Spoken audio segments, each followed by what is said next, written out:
ነቢዩላህ ሙሳ ዱንያ ላይ ግን አላህን የማናገር እድል ሰጥቷቸው ነበር። አላህን አናገሩትና ሲያናግሩት ጣፋጭ ንግግሩን ሲሰሙ ዛቱን ማየት ፈለጉ።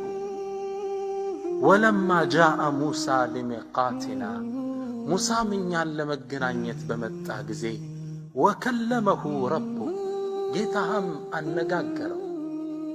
ነቢዩላህ ሙሳ የአላህን ጣፋጭ ቃል ሲሰሙ ዛቱን አፈቃቸው። ቢያዩት አላህ ከባድን ጥያቄ ጠየቁ።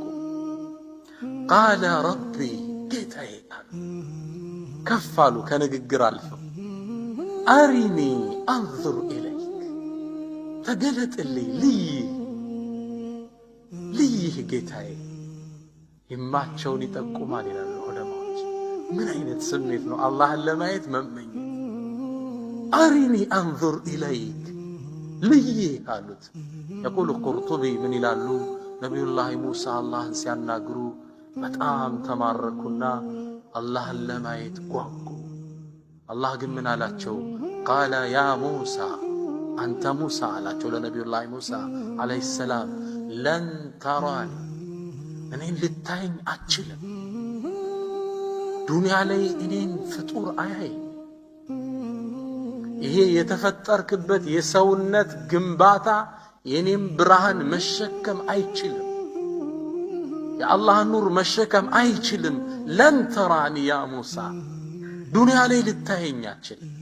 አኸራ ግን እናየዋለን። አላህ ያድርገንና ውጁህ የውመኢዝን ናዚራ ኢላ ረቢሃ ናዚራ የውመል ቂያማ የምእመናን ፊት ያበራሉ፣ ወደ ጌታቸው ይመለከታሉና ይላል አላህ ከነሱ ያድርገን። ለን ተራኒ ሙሳ እኔን ልታየኝ አችልም። ታዲያ ሙሳ ሎጂካል መልስ ያስፈልጋቸው በመረጃ አላህ ጠቆማቸው። ወላኪን ነገር ግን ኡንዙር ኢለል ጀበል ወደዚህ ትልቁ ተራራ ተመልከት።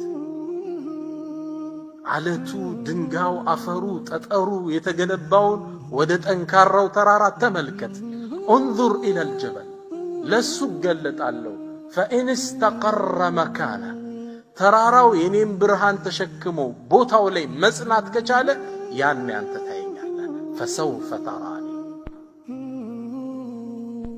ፈለማ ተጀላ ረቡሁ ሊልጀበል ጌታህም ለተራራው በብርሃኑ በተገለጠ ጊዜ የቁል ኢብኑ ዓባስ አላህ ለተራራው በብርሃኑ የተገለጠው የትንሿን ጣት 1/3 ነው ይላል። ይችምታ ፈለማ ተጀላ ረቡሁ ሊልጀበል ለተራራውም አላህ በብርሃኑ በተገለጠ ጊዜ ጸና። እንደ ተራራው ጀዐለሁ ደከን ድቅቅ አደረገው። ተራራ የአላህን ኑር መሸከም አልቻለም። ይህን ክስተት ሲያዩ ወኸረ ሙሳ ሳዒቀን ነቢዩላህ ሙሳ ደንግጠው ወደቁ።